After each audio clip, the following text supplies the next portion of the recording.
अगर 10th house और 6th house अच्छा है तो व्यक्ति नौकरी में जाता है। शनि या मंगल जिस तरह से गोचर कर रहे हैं तो वो पूरी तरह से नहीं हटाया जा सकता। ये राहु जो है वो भ्रम का कारक है, वो हमारे मस्तिष्क को भ्रमित कर देता है। अगर सूर्य और मंगल बहुत अच्छे हैं तो सरकारी नौकरी में जाया जा सकता है। 6th हाउस में है अगर केतु तो फिर शत्रुओं का नाश करता है। नमस्कार, मैं हूं कृष्णा मिश्रा और आप देख रहे हैं एस्ट्रो चौक। एस्ट्रो चौक में आज हम लोग बात करने वाले हैं कि ज्योतिष क्या है, ज्योतिष के क्या मायने हैं। क्योंकि कई बार विज्ञान और ज्योतिष आमने सामने दिखाई पड़ता है। बहुत लोग ऐसे हैं जिनका मानना है कि विज्ञान सर्वोपर है, तो बहुत लोगों का ये भी मानना है कि ज्योतिष है तो विज्ञान है। तो हमारे साथ बात करने के लिए शेफाली जी हैं, एस्ट्रोलॉजर हैं। इन्हीं से जानते हैं कि आखिर ज्योतिष क्या है। मैम, ज्योतिष क्या है? ज्योतिष हमारे हिंदू धर्म में ग्रहों, राशियों और नक्षत्रों के हिसाब से जो गणना की जाती है वो ज्योतिष कहलाती है। कोई भी बच्चा जब जन्म लेता है तो उस समय ग्रहों की और नक्षत्रों की क्या स्थिति थी उसके हिसाब से एक कुंडली बनाई जाती है, जिसमें कि चंद्रमा जिस राशि में होता है वो हमारी राशि हो जाती है और दूसरे सारे ग्रह अपनी अपनी जगह पर जिस भाव में है उस हिसाब से कुंडली बन जाती है। वो कुंडली हमारे जीवन पर्यंत हमारे जीवन को प्रभावित करती है। और उसके अलावा जो गोचर में ग्रह चल रहे होते हैं तो उन ग्रहों का गोचर भी हमारे जीवन को प्रभावित करता है। तो ये एक बहुत ही साइंटिफिक विज्ञान जो है ये बहुत सही साबित होता है। और पुराने समय में तो हमारे सारे ऋषि मुनियों ने इससे बहुत बड़े बड़े कार्य किए हैं। मैम, ग्रहों की दशा के आधार पे अगर पेशा देखा जाए तो लोग निश्चित करते हैं कि हमारा ये ग्रह मजबूत है तो इस लाइन में हमें जाना चाहिए तो हमें ज़्यादा लाभ मिलेगा। तो क्या मैम ग्रहों के हिसाब से करियर को सुनिश्चित किया जा सकता है?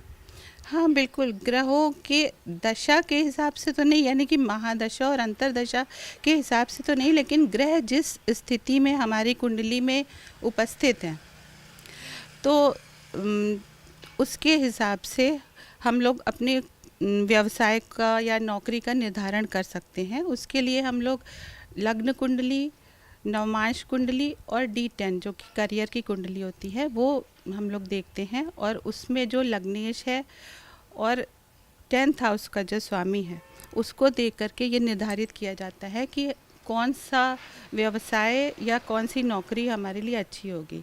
तो अगर 10th हाउस अच्छा है और साथ में 7th हाउस भी अच्छा है, उसकी राशि अच्छी है, उसमें बैठा हुआ ग्रह अच्छा है तो व्यवसाय या बिजनेस करा जाता है। और अगर 10th हाउस और 6th हाउस अच्छा है तो व्यक्ति नौकरी में जाता है। उसके अलावा अगर सूर्य और मंगल बहुत अच्छे हैं तो सरकारी नौकरी में जाया जा सकता है। बृहस्पति अच्छा है और बुध बहुत अच्छा है तो व्यक्ति बिजनेस लाइन में जा सकता है। अब हम देखते हैं मैम कि हमारे कुंडली में कई बार कई प्रकार के दोष होते हैं। उसमें एक दोष है मांगलिक दोष, जो शादी विवाह में भी अड़चन पैदा करता है। तो ये मांगलिक दोष क्या है और इसके उपाय क्या क्या हैं? देखिए, मंगल जब लग्न में, चतुर्थ भाव में, 7वें भाव में, 8वें में या 12वें भाव में होता है तो वो व्यक्ति को मांगलिक बनाता है। और मांगलिक व्यक्ति का विवाह मांगलिक से ही करने की प्रथा रही है, क्योंकि जो मांगलिक व्यक्ति है अगर दूसरा व्यक्ति मांगलिक नहीं होगा तो शादी बहुत अच्छी नहीं चलेगी, बहुत सी समस्याएं रहेंगी और कई बार ये जीवन के लिए घातक भी हो सकते हैं। तो इसलिए मंगल देखा जाता है कि वो कौन से नक्षत्र में है।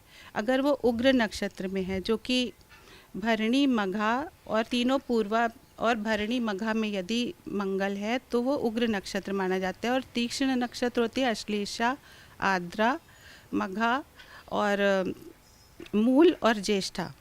तो अगर तीक्ष्ण नक्षत्र में है तब तो वो उग्र नक्षत्र से भी ज़्यादा डबल इम्पैक्ट देता है। तो जो व्यक्ति जिस लेवल का मंगली है उसी लेवल के मांगलिक व्यक्ति से उसकी शादी करानी चाहिए।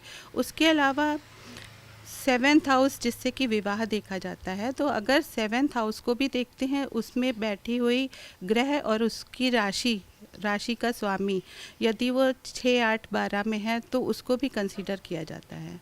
और अगर मंगली व्यक्ति ज़्यादा है तो और दूसरा नॉन मांगलिक है तो फिर ऐसी स्थिति में विवाह नहीं किया जाता। और यदि मंगल एक के कुंडली में आजकल जैसे बहुत लोग अपनी मन से शादी करना चाहते हैं और एक मंगली है और एक मंगली नहीं है, तो मंगल यदि सौम्य नक्षत्र में है तो घट पूजा कराकर और दुर्गा का जाप कराकर, हनुमान जी की पूजा कराकर फिर शादी की जा सकती है। तो मैम कुंडली में जब दोष होते हैं तो बहुत लोग जो है बताते हैं कि पूजा पाठ करिए, व्रत करिए। तो क्या पूजा पाठ और व्रत करने से जो दोष होते हैं तो वो कुंडली का दोष मुक्त हो जाता है? हाँ, बहुत हद तक ये प्रभावित करता है, बहुत हद तक दूर हो जाता है दोष। वैसे तो जब गोचर में ग्रह गोचर करते हैं तो वो जो हमारे ऊपर इम्पैक्ट डालते हैं तो वो पूरी तरह से उसको ख़त्म नहीं किया जा सकता है, क्योंकि शनि या मंगल जिस तरह से गोचर कर रहे हैं तो वो पूरी तरह से नहीं हटाया जा सकता है। पर ये बहुत से दोष जो कुंडली में बनते हैं, जैसे कि विष दोष है जिसमें कि चंद्रमा और शनि यदि साथ में हो तो विष दोष बनाते हैं, जो कि ऐसा व्यक्ति हमेशा असंतुष्ट रहता है, डिप्रेशन का शिकार हो जाता है, कोई भी काम करे तो उसको संतुष्टि नहीं मिलती है। इसी तरह से अंधक दोष है जो कि सूर्य और शनि की युति से बनता है।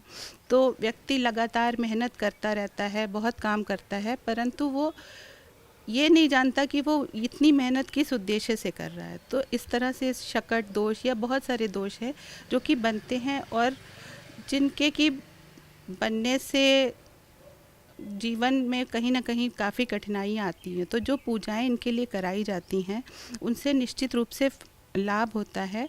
और जो हमारे पुराणों में लिखा गया है कि जैसे कि सूर्य के 31,000 जाप करना और शनि के 1,02,000 जाप करे जाते हैं। ऐसा होता है कि जैसे विष दोष है जिसमें कि एक पीड़ित करने वाला ग्रह होता है और एक पीड़ित होने वाला ग्रह, जैसे कि शनि पीड़ित कर रहे हैं और चंद्रमा पीड़ित हो रहा है, तो दोनों का जाप होता है और उसके बाद में जाप के संख्या के हिसाब से उसके दशांश से हवन होता है और उसके बाद में दान करके उस निश्चित रूप से उसको थोड़ा शांति मिलती है। अच्छा मैम, जिसको ज्योतिष के बारे में जानकारी नहीं है बहुत ज़्यादा, उनके भी ज़ुबान पे एक सवाल हमेशा रहता है और उसके बारे में लोग थोड़ा बहुत जानना भी हमेशा चाहते हैं, राहु और केतु। तो राहु और केतु जो ग्रह होते हैं ये किस तरीके से हमें नुकसान पहुंचाते हैं और इनको शांत रखने के लिए हमें क्या क्या उपाय करने चाहिए? राहु जो है वो केवल सर है, उसके पास शरीर नहीं है, बॉडी नहीं है, और केतु केवल धड़ है जिसके पास की सर नहीं है, बुद्धि नहीं है। तो ये राहु जो है वो भ्रम का कारक है, वो हमारे मस्तिष्क को भ्रमित कर देता है और ऐसा व्यक्ति जो है वो निर्णय सही से नहीं ले पाता। और जिसके लग्न में अगर राहु है तो वो तिकड़मबाजी से सारा काम अपना निकलवाना चाहता है। सेकंड हाउस में राहु है तो उसके दांत मसूड़े में प्रॉब्लम होगी। थर्ड हाउस, 6th हाउस और 11th हाउस में राहु अच्छा होता है और सकारात्मक परिणाम देता है। और केतु जो है वो डिटैच करता है। जैसे राहु जिस भाव में बैठा है उस भाव के चीज़ों को बढ़ाता है, एम्पलीफायर है, और केतु डिटैच करता है। जिस भाव में बैठा है उससे वो उस भाव के जो चीज़ें हैं उनसे डिटैच करेगा। तो इसलिए जैसे कि अगर वो 4th हाउस में है तो घर छूट जाएगा, जल्दी जल्दी घर बदलेगा। 5वें हाउस में है तो फिर बच्चे ऑपरेशन से होंगे। 6th हाउस में है अगर केतु तो फिर शत्रुओं का नाश करता है।